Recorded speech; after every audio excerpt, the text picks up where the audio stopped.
Our gathering, is this working? There we go. Our gathering song this morning is going to be Sarvam Brahman, and I will be going through it once as a call and response with you, and then we'll sing it straight through twice together. The words are Sarvam Brahman Mayam Re Re, and that means all this creation is wholeness, oh my. Sarvam Brahman Mayam Re Re. Sarvam Brahman Mayam Re Re. Sarvam Brahman Mayam. Sarvam Brahman Mayam.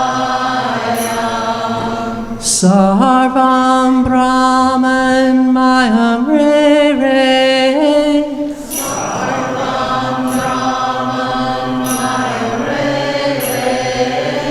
Sarvam Brahman Mayam. Sarvam Brahman Mayam. Sarvam Brahman Mayam Re Re. Sarvam Brahman Mayam.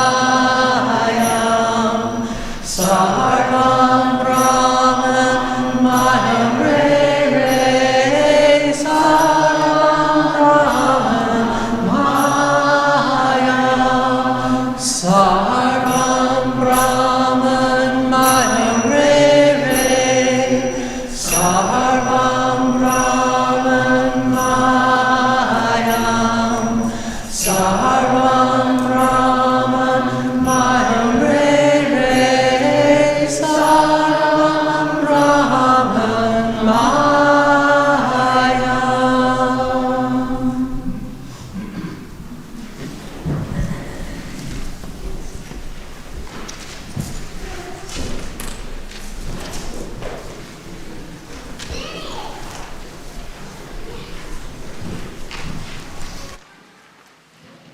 Please join me in a silent tribute to the indigenous Abenaki people on whose land the Unitarian Church of Montpelier is located. You may wish to put your hand on your heart as we honor, recognize, and respect these peoples as the traditional stewards of the lands and waters on which we gather. May we all respect, protect, and be good stewards of this land as we walk upon it.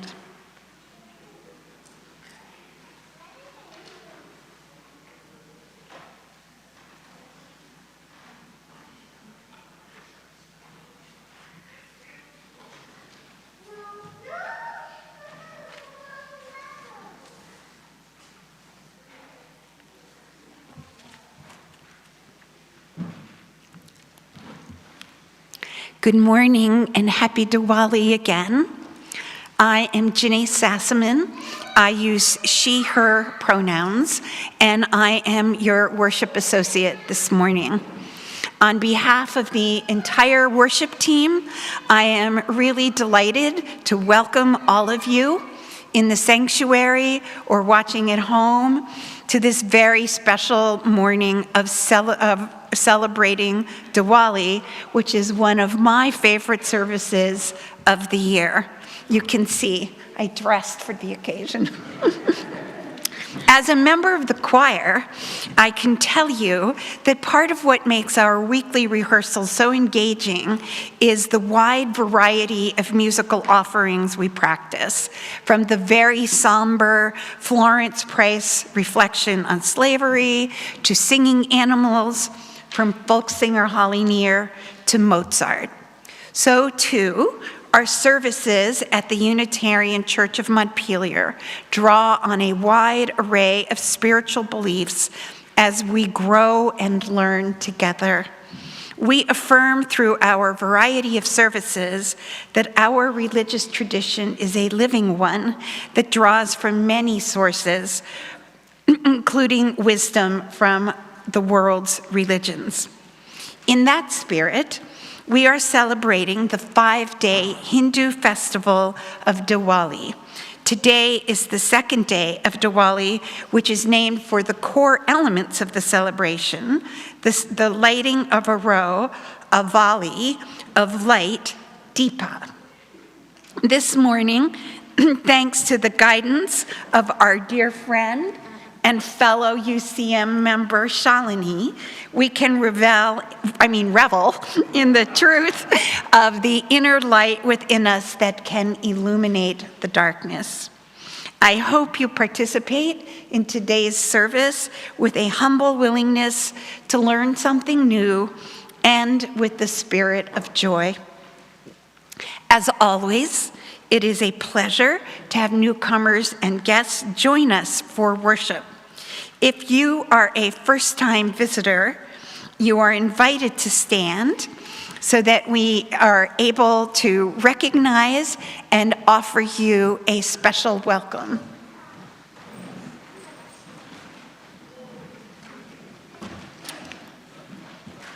So, special welcome to everyone who might be new or a recent newcomer here. One of our greeters will be on hand to welcome you into coffee hour downstairs in the vestry after the service. If you are a recent visitor, you are encouraged to stop by the hospitality table to learn more about our congregation. On this Diwali morning, we worship together as a multi-generational whole church community. That is, people of all ages are invited to stay in the sanctuary for the entire service. There are also a lot of moving parts this morning, so we might be not as smooth as silk, but a little bit more textured than that today. So there will be extra energy, sounds, and movement that will just only add to the joy. And now, in the spirit of welcoming all, please take a moment to turn to your neighbors and offer your Diwali greetings.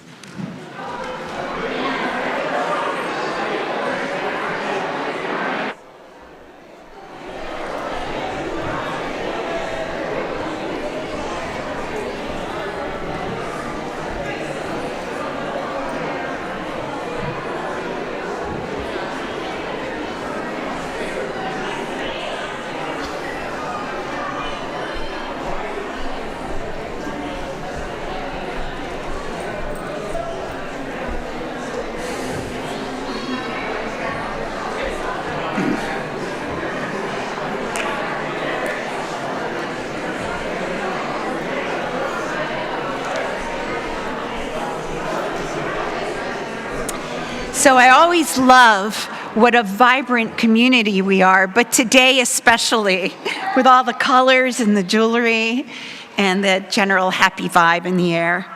So here are some ways that you can help keep our community vibrant in the weeks ahead. Parents and caregivers are invited to join Acting Director of Lifespan Spiritual Exploration, Rowan Van Ness, from 11:30 to 12:30 today to connect with each other, discuss ways you and your family can live into the values and traditions of Unitarian Universalism, and share your hopes for the program this year. Meet in the fireplace room next to the vestry. Today is the last day to sign up for chalice circles for the fall and winter. Please visit the LSE table or check the e-news for more details. And you can always consult the e-newsletter to learn about other ways you can participate in the life of our congregation and serve the broader community. Two more quick reminders. This service is being live streamed on YouTube and will also be recorded and available for later viewing. Please know that you can also listen to and watch the service in the fireplace room downstairs if you should want to leave the sanctuary for any reason. And now, let's take a deep breath. Make sure our cell phones are silenced and enter more deeply into the spirit of Diwali with the prelude.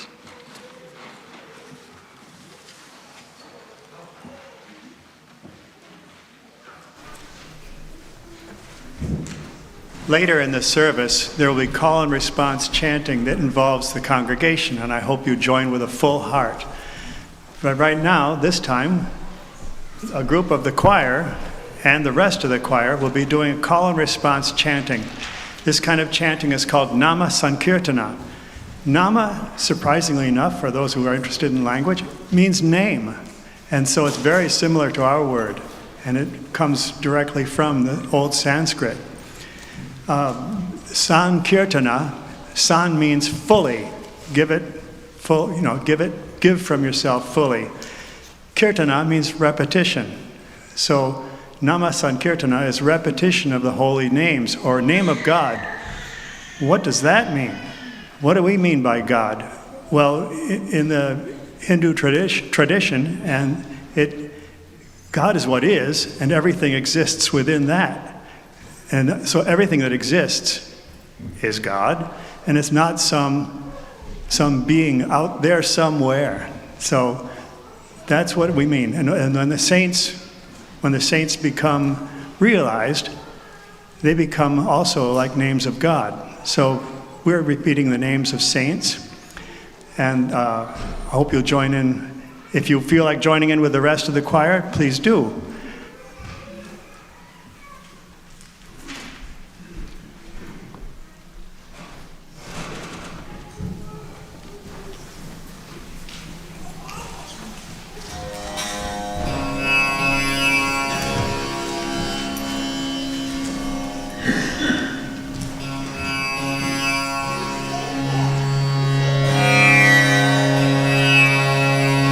Shri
That was really beautiful.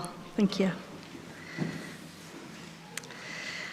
Our opening words and chalice lighting words this morning come from the Reverend Teresa Soto, Spilling the Light. Some people are used to keeping rules. Don't cross the street when the light is red, only sensible. It turns out that keeping the rules isn't the same as keeping covenant, which asks us, instead of keeping a bright line, to keep our promises. To what have we promised ourselves? To this moment and time and place, to this community, and even tenderly interconnected, this planet. We promise ourselves to the idea that we are each and all human beings. We promise that there is something moving between us that we cannot tame and cannot measure. The chalice is a reminder that what flame we keep inside us cannot light the way. The light must spill to shine. The thing you must be is yourself, unadulterated, shedding the willingness to journey alone, as though you are made of something hard and unforgivable. You are human. You belong right here, right now. And together, we will chase away the sickness, the secrets, and leave only open possibility that the future is a space for growth. We will now light the chalice.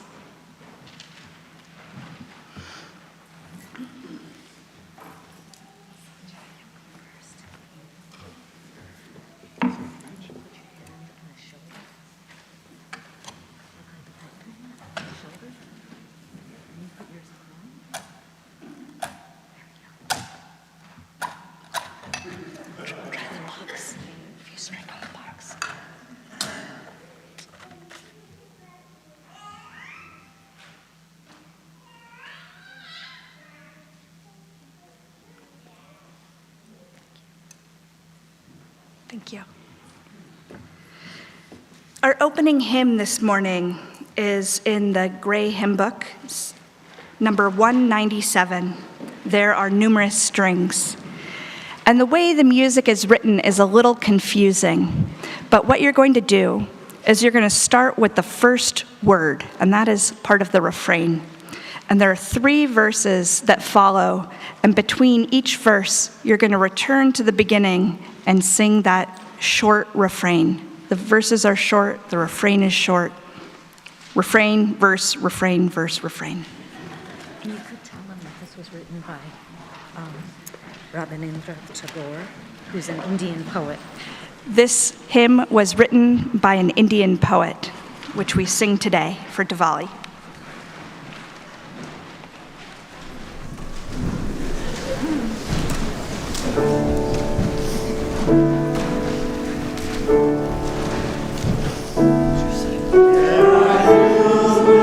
Inspired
Namaste. So that translates actually, historically, it is translated as, I bow to you as the sacred in me recognizes the sacred in you. Although nowadays, I think a lot of people use namaste as just a respectful greeting, but the origins are a very deep and sacred meaning. So thank you all so much for being here today. My name is Shalini Suryanarayana. I'm very grateful to be a member of this church with my family, and we thought we'd start today's service, which is a little bit different, as you know, by offering you some background to Diwali. And some of you may remember a bit of this just from past years when we've celebrated, so you can consider this a little refresher course if you already know some of these things. But I did try to include some new information this year. So the word Diwali actually translates to mean the festival of lights. And that's very symbolic. It's important in a number of ways. So in one way, it signifies light over darkness. So when you illuminate a room, you shed the darkness. And that is supposed to symbolize knowledge over ignorance, good over evil, so many things. So it's representative of many things. And Diwali doesn't land on the same day every year. It's actually 5 days long. And in Hinduism, they follow a lunar calendar, which means the dates are set based on the cycles of the moon. And Diwali always falls during the month between October and November, where you have the new moon beginning. And why is that? Because the new moon is the darkest day of that cycle. There's basically no moon. And so that's where adding the lights is so important. The diyas light up the darkness. So there's a saying that if you ask 3 Hindus how to celebrate Diwali, you'll get 5 different answers. And that's partly because all over India, there's over 1 billion people. And in different regions of the country, we celebrate Diwali differently. Not majorly differently, but with different nuances. So what I'm sharing with you today is how my family celebrates Diwali and what was important to us with each of the days of Diwali. I'm from the south, from Bangalore, so these are traditions from that region. So there are 5 major elements that we celebrate in Diwali. The first one is feasting. So food, and this is true in celebrations all over the world, in every culture, right? Food. Everybody comes together around food. So in Diwali, especially on the 3rd day, we have a major feast, and that's where you join together with all your friends and family. And the meals are, they're intentionally created with dishes that are sweet, and some that are sour, some that are bitter, some that are spicy, some that are very savory, all the differences. And that's to represent life, that in life, it's never all sweet. It's never all bitter. It's a little bit of all of these things. The second element that's very important is the candles and the diyas. And you know why, because it's a festival of lights. So you'll learn more about the diyas and why they came to be so important shortly when we watch our skit. But the diyas have been traditionally made out of tiny clay pots, and they fill them with oil. And then you take raw cotton and kind of roll it in your fingers, and that makes the wick. You put that in the oil and light it. But nowadays, we make our diyas out of wax, so with little candle wicks. So it's a little easier and cleaner. It's just as beautiful, though, to see all the lights together. Third element is rangoli. And you may remember this from a few years ago. Rangoli is a colored sand. So it's the 3rd picture over in those pictures. It's a colored sand that is used to make patterns, and sometimes they're very intricate. And people put these on their driveway or on the walkway up to their front door. It's a way to start decorating your house for Diwali. Fireworks, the 4th element. The fourth day is actually the New Year's Day in Diwali. It's the Hindu New Year. So it's the start of a new beginning. And the truth is, though, we shoot off the fireworks all 5 days of the Diwali. So fun is another thing that's universal. Everybody wants that kind of fun every day. And lastly, the fifth element is a gift exchange. And in our family, it also meant the tying of rakis. That's what we call a little thread of protection that we tie around each other's wrists. And in the picture, the fourth picture on the slide, you can see that's traditionally, it was a brother and sister that would do this, tie them around each other, around their wrists. So next I want to tell you about the 5 days of Diwali. So each day has a different focus. And of course, families do this very differently, but this is how it went in my family. The first day was about cooking. You know, you start the cooking early, actually, because there's so much preparation. And it's also about cleaning. And shopping. Sorry, cooking and shopping. The shopping is for the gifts, for the gift exchange later in the week.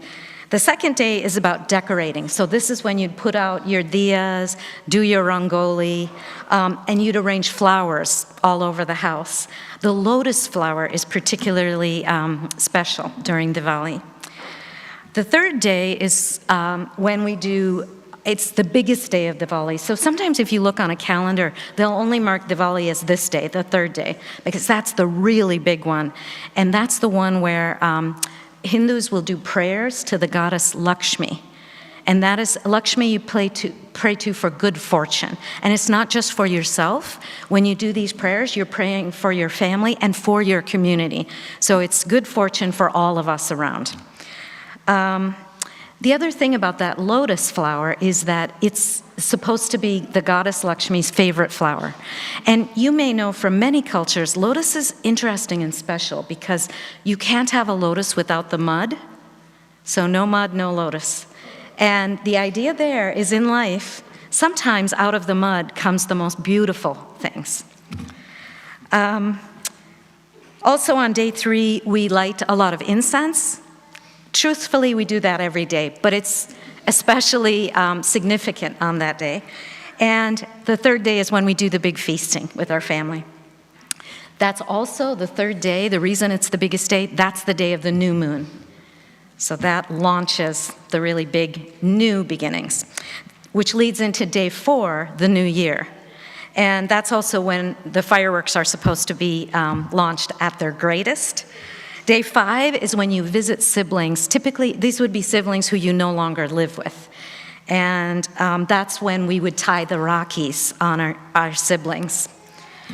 So those were the 5 days. And I mentioned the goddess Lakshmi, who is so important on day 3. But the truth is, in Hinduism, there are a lot of deities. So not just Lakshmi. There's many gods and goddesses. And so the next slide, I want to share a little information about that, because that's one of the questions I get asked the most, which is, how many gods are there in Hinduism? Because you ask people and there's so many different numbers. And if you look back in the Hindu scriptures, there's these Vedic texts that say there were 330 gods and goddesses. But if you read further and deeper, it says there are 330 million gods and goddesses. And I believe it because if you look at a real Hindu calendar, there is a celebration of a god or goddess every single day of the year. There's so much of that. So during Diwali, the ones that come up the most are Ganesha, who is a god of new beginnings, so for the new year. Lakshmi, I told you about Lakshmi already, good fortune for everybody. And the third one is Rama and Sita. And they represent, Sita represents a real calming energy, and Rama represents truth and integrity, and what's the other word?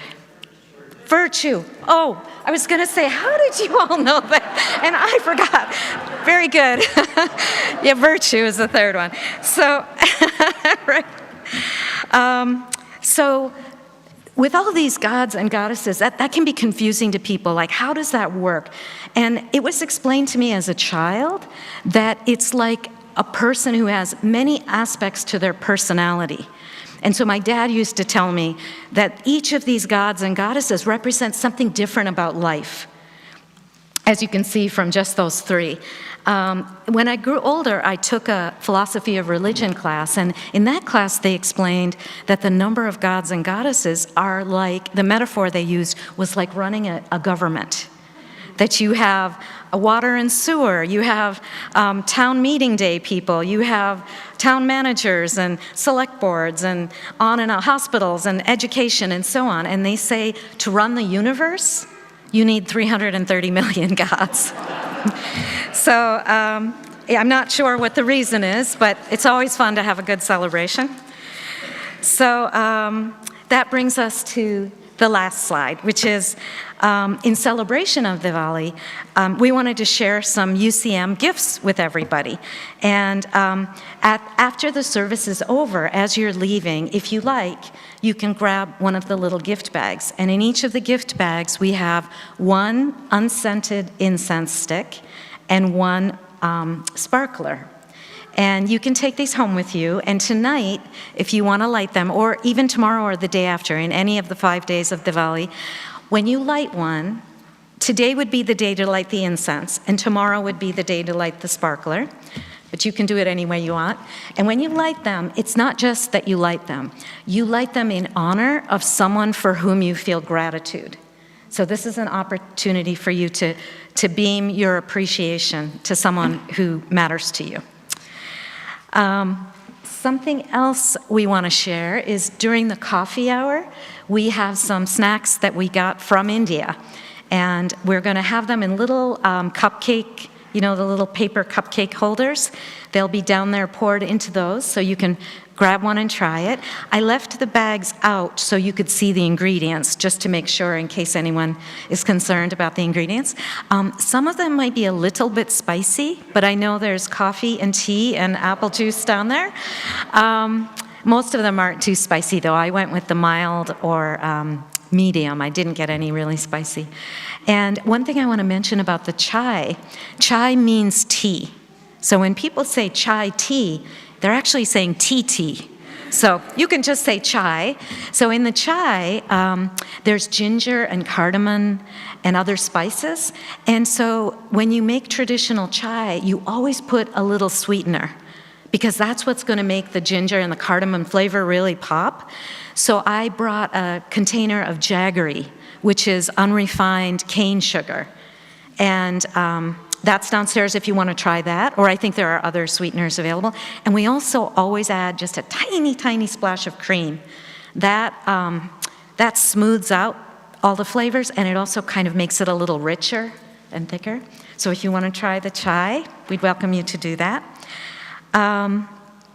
So with that, I'm going to step back aside, and if you have any questions about Diwali afterwards, I'm happy to answer them, so I'll be down in the coffee hour with everyone. Thank you again so much for celebrating with me, and I hope you enjoy the rest of the service.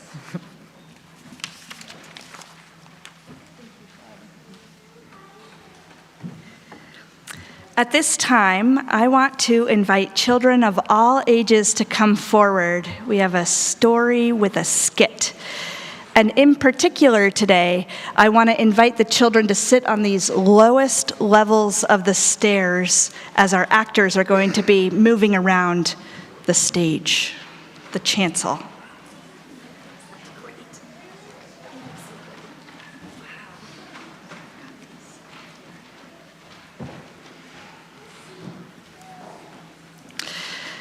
And children, I want you to know that there's going to be a role for you towards the end of the story. So pay attention for when you have a special role with animals.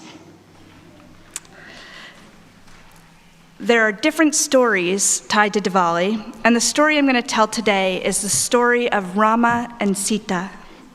It's a Diwali story that comes from northern India. And I've simplified it a little bit, but I encourage you to look up the full story for yourself and get all the details. It's an epic tale from long ago, so I'm going to need your help to make it epic. Do you think that you can help me? Yes. Yeah. Do the rest of you think you can help me? Yes. All right, good. So when you hear the phrase, feared throughout the land, make noises like you're nervous and afraid. Give this a try. That's good. And if you hear, the whole world rejoiced, what do you think you're going to do? And when I say, everybody lit oil lamps, that's good, that's good. I think we got this. Actors, are you ready? Once upon a time, there was a good man, Prince Rama, who fell in love with a kind and beautiful princess named Sita. Rama and Sita were married. Rama's father, the king, wanted Rama to become the next king, but was convinced by one of his wives that her son should become king instead. Because the king had promised to do whatever that wife had wished, he sadly banished Rama and Sita for 14 years.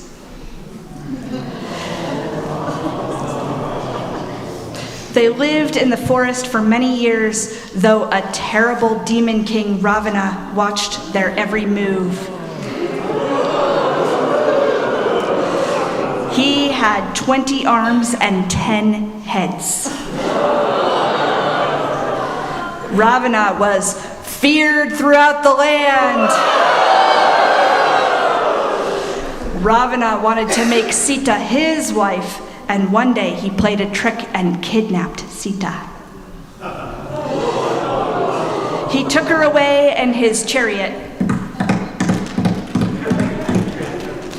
Clever Sita left a trail of jewelry for Rama to follow.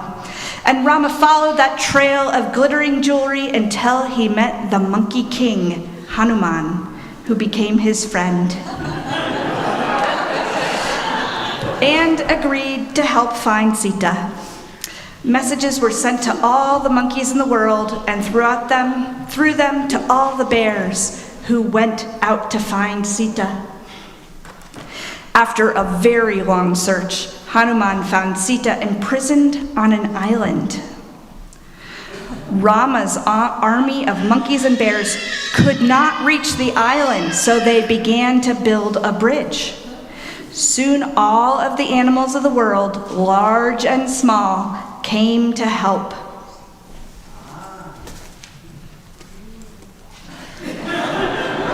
We're going to need your help to build this bridge.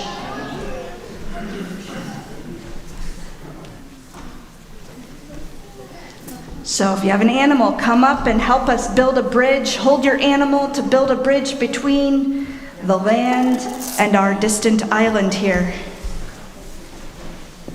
Come on and build this bridge. Hold your animal up.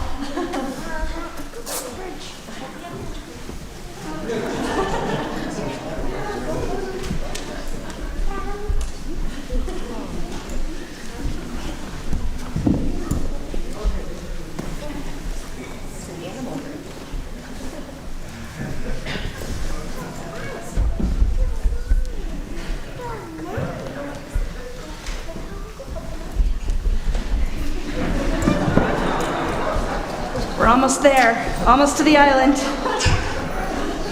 Phew, thank you for your help. Finally, Rama and Hanuman got to the island, and when the bridge was built, they rushed across it and they fought a mighty battle. Finally, Rama used a magic arrow and killed the evil Ravana. The whole world rejoiced. Rama and Sita, happy to be reunited, began their long journey back to their land. 14 years had passed, and the people of the kingdom were waiting for them to come home. Everybody lit oil lamps.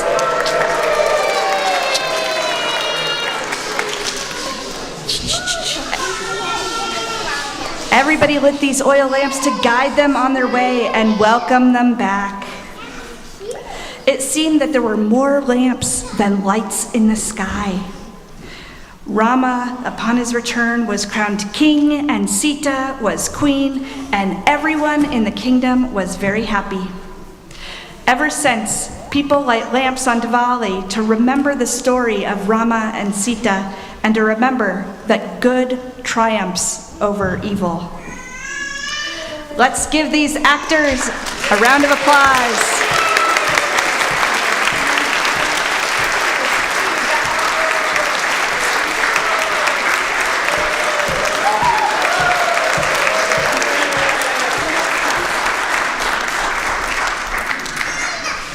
Thank you for listening to the story, and especially thank you if you helped us to act it out or helped to make it epic. Please, oh great, thank you. All the animals are back, and you can make your own journey back to your families in the pews. The lighting of the lamps helped Prince Rama and Sita find their way along the journey. This is one inspiration for the common element of light in all Diwali celebrations. Along with the lighting of the dozens of small diyas like these you see up here, many people put up strings of electric lights, some have bonfires and even fireworks. While we decided to skip the bonfires and the fireworks in the sanctuary, we do have some clay diyas that we can create our own rows of light with, thanks to Shalini. These symbolize the triumph of light over darkness and goodness over evil. This festival also marks the end of the agricultural year in India, so it is also a type of New Year's celebration. People often set intentions or make wishes for the coming year. Shalini.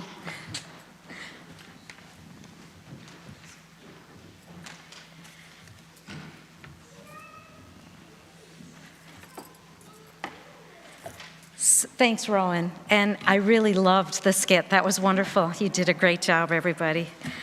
It was a really fun way to celebrate and learn about the story of Rama and Sita and about the importance of the diyas that helped light their way home on that dark day. So, as you know, we've been talking a lot about this lunar calendar and the new moon and lighting the diyas.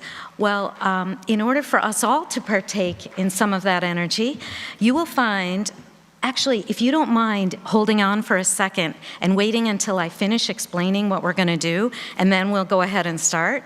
So at the end of each pew is a gold bag.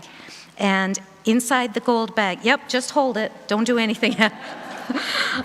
So inside the gold bag are a few different items, but for right now, we are going to pull out just the diya, which is the little clay lamp with the candle in it. What we'll do is the person who does that, who pulls it out, will hold it and make their wish for the new year. And then they'll pass that diya on to the person next to them until every person in the pew makes their wish for the new year. And then the person on the end, once everybody's made their wish, will bring that candle, that diya forward with all the wishes in it and place it on this table up here. And then we'll light all of them together before we continue on. So if you want to go ahead and pull out just the diya, leave everything else in the bag, make your wish, and start passing it down. And Joe, if you want to come up.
don't see my script here for the offering, but let me see if I can wing it.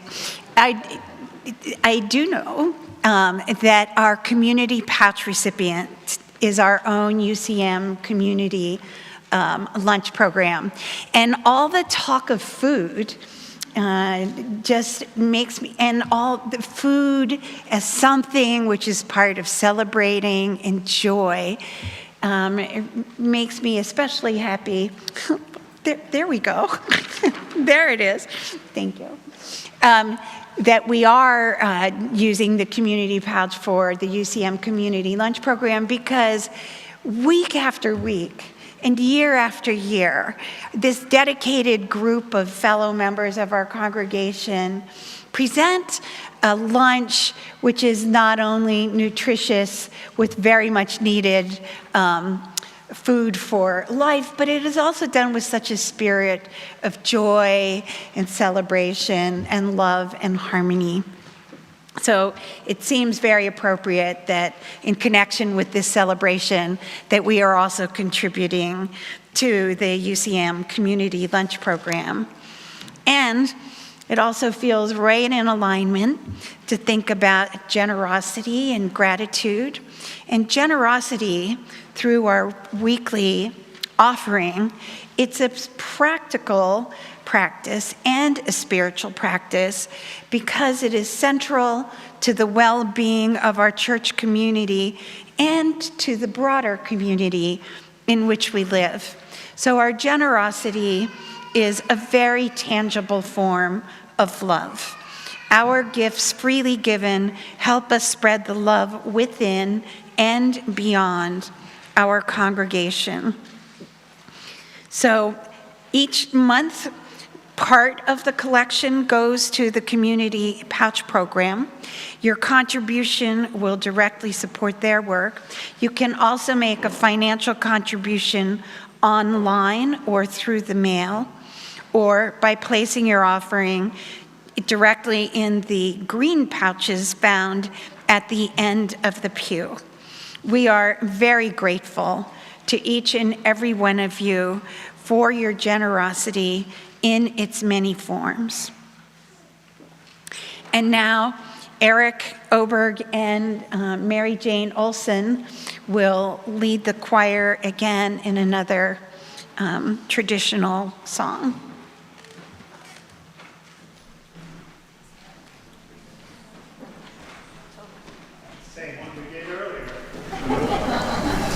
So please join in with us in the response. The words will be written up.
While we're holding that sound of the music in our bodies, I'm going to guide you all through a brief meditation practice today, if you want to find yourself a comfortable seat. Meditation is a spiritual practice used by peoples all over the world, including in Hindu traditions. There are many ways to meditate, so there is no need to worry about whether or not you are meditating the right way, because there is no right way. We're going to use the inspiration of a frog in this meditation. A frog is a remarkable creature. It is capable of enormous leaps, but it can also sit very, very still. Although it is aware of everything that happens in and around it, the frog tends not to react right away. I wonder if any of you have seen a frog sitting like this. They can blend in really easily with their surroundings. The frog sits still and breathes, preserving its energy instead of getting carried away by all of the ideas that are popping into its head. The frog sits still, very still, while it breathes. Its frog tummy rises a bit and falls again. It rises and it falls. We're going to take a few moments together to act like this frog might. We'll take a couple minutes to breathe together. Just notice what it feels like for our own tummies to rise and fall. You can close your eyes if you'd like. Sometimes that helps to notice things better. You might notice your mind wandering and other thoughts coming into your mind. This is natural. See if you can just gently notice your thoughts.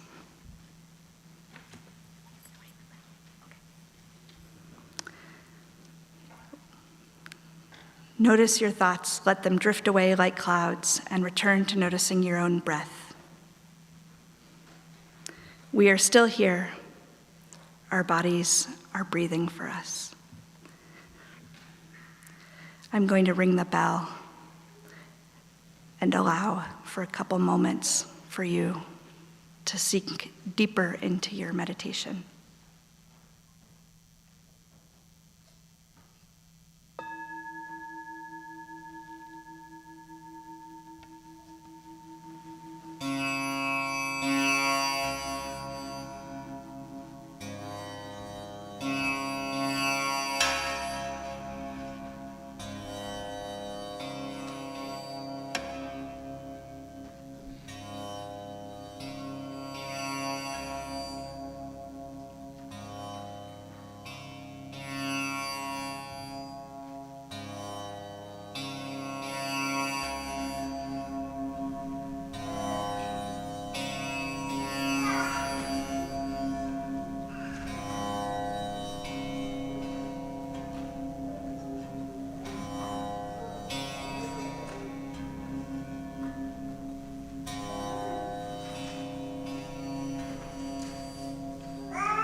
So welcome back. India is considered the birthplace of meditation. They trace it back about 6,000 years, which is kind of mind-boggling, isn't it, to think about a history of 6,000 years that they can document, but it goes back even further. Another tradition that we consider very beautiful is that of the Rakis. Do you remember I told you about the string that we tie around each other's wrists? So the festival where that's prominent, most prominent, is called Raksha Bandhan. And that's a ritual that honors our interrelatedness and our interdependence as human beings. So the ritual traditionally honored the bond of love between a brother and sister, like I told you before. But during a time of great political unrest in India, the poet Rabindranath Tagore, who's the same poet who wrote the lyrics in the song we were singing earlier, he came up with an idea to expand the definition of how we use those Rakis. Instead of just between a brother and sister, he suggested it should be between anybody, between you and a neighbor, you and a stranger. And the idea is that we're sharing this deep connection with the person where we're saying, I want to look out for you and protect you. And that's something that we can have, that kind of brotherhood and sisterhood with everyone in our community. So as we begin this new year, we placed, in addition to the diyas that we lit with our wishes, in the gold bags, you will find, oh, you're fast, you will find several pieces of colored string. And you can take one and pass them down the aisle so that everybody can pick the color they want. And then I invite you to find someone around you with whom you can share this bond. It can be a family member or a friend, or it can be someone you just met today. Again, with that idea that as you tie the Rakhi around the other person's wrist, you can be reminded, both of you, that we belong to one another. And that because of the belonging, we offer one another our care, our love, and our goodwill. So go ahead and start tying.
Okay.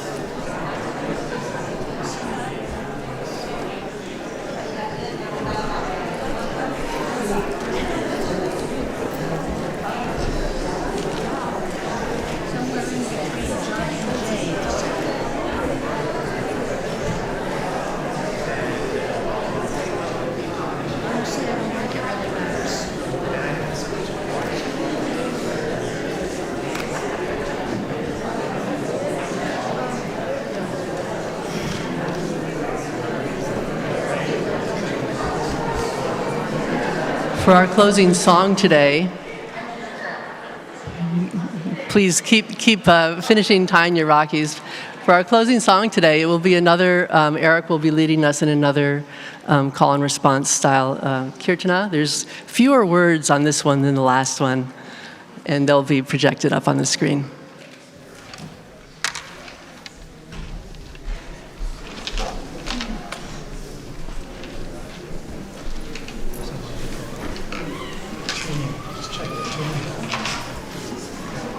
a moment to check the tuning on this. This is natural.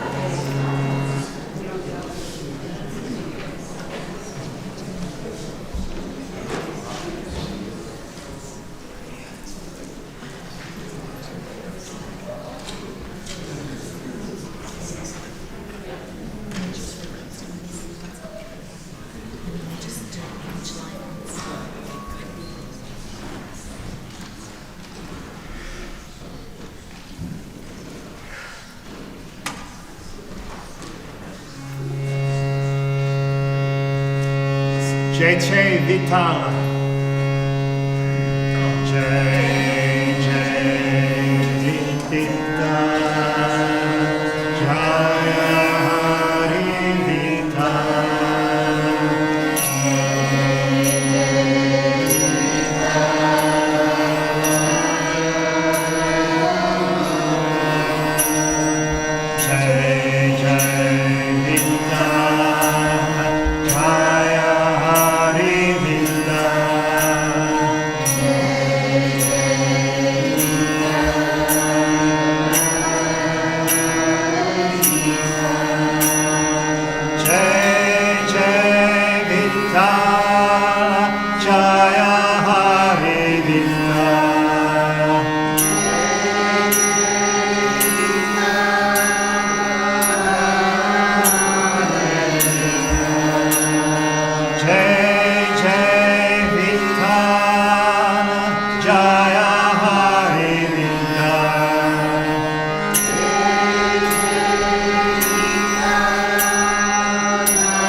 Jai Vitala. Jaya Hari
What a morning.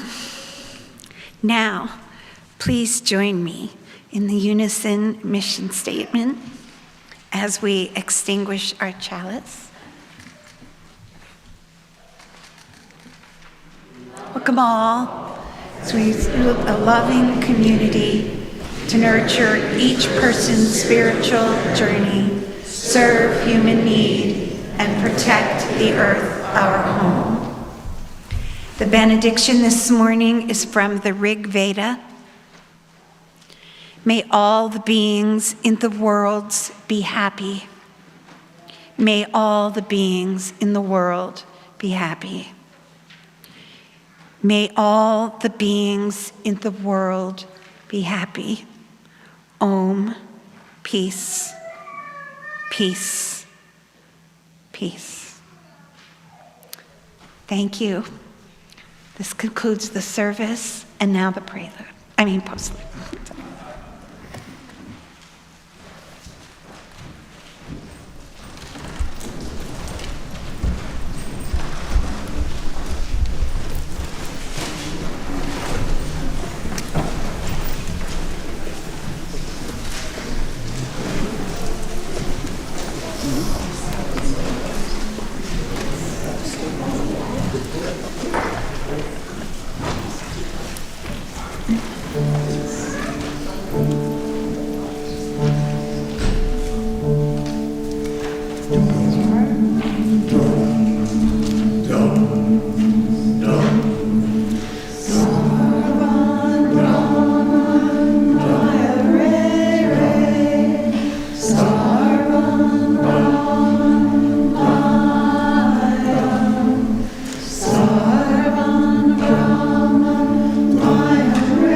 I just don't. I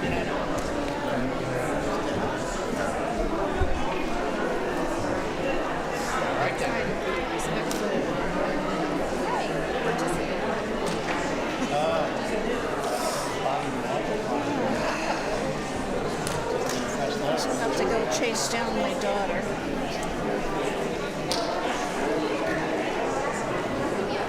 Will you get her up soon?